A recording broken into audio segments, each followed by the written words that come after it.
Local sports from KYMA News 11. A standout Yuma Criminals multi-sport student athlete is taking his talents to the heartland. Welcome back, everyone. Senior Alex Mosqueda has signed his letter of intent with Ripon College, a Division III program out of Wisconsin. This afternoon, in front of family, friends, and even head coach Bo Seibel, Mosqueda signed on the dotted line with the Redhawks. Mosqueda was a two-way star for the Crims, was named the Region Defensive Player of the Year, and also was named to both the defensive and offensive first teams. He was a Swiss Army knife for the Crims football team, doing just about everything. He played safety, wide receiver, kicker, punter, kick returner, and punt returner. He probably played a little O-line too, just saying. That explains, and he explains why he chose Ripon College. Ripon College is just a good fit for me. My brothers recently went there, so I know how it is up there, and I already like how it fits for me. So I've been talking to the coaches since junior year. At the beginning of junior year, I could tell, and then I applied recently and just went through the whole process.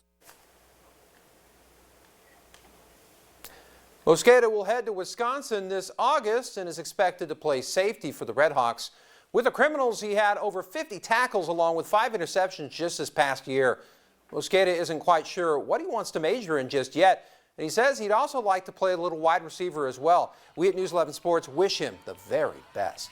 Well, moving on to the upcoming Tokyo Olympics, the global pandemic has forced many changes to the sports world, both big and small. One of the biggest and smallest for wrestler Tamira Mensah-Stock was being allowed to hug someone after qualifying for the Olympics. I am a freestyle female wrestler. Tamira Mensah-Stock looking ultra strong. Good quick attack. If you blink, you missed it. Since I was a little kid, I was always a hugger. I just got stronger with it. Maybe that's why I'm overly strong. If I ever hugged anybody, they would say I'm squeezing too hard. So it's kind of just been a part of my life. When it comes down to it, I can be nice and gentle. And then when it's time to wrestle or be serious, I'm right there in it. And she's going to the Olympics finally. The Tokyo Olympics begins on July 23rd, right here on News 11. All right, moving on to the NBA, the Phoenix Suns seem to have a habit of playing their games close, and it certainly wasn't any different earlier tonight.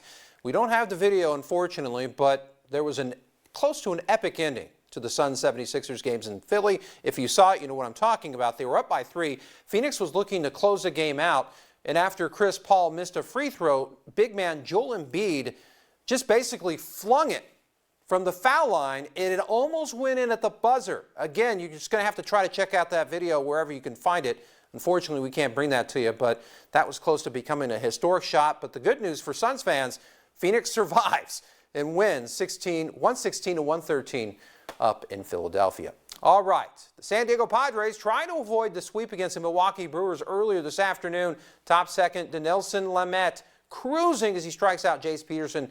And he had 4 strikeouts, and he would have to leave the game because of a right forearm injury. So, bottom third, Pods open up with the scoring with this Trent Grisham RBI single to left, allowing Victor Carantini to score easily from third. The Pods up 1-0, but the Brew Crew would basically take over from here. And that's not the home run, but nonetheless, they were starting a hitting machine the Padres just couldn't handle. They wind up losing this one, as in the Padres, 4-2, getting swept in the series.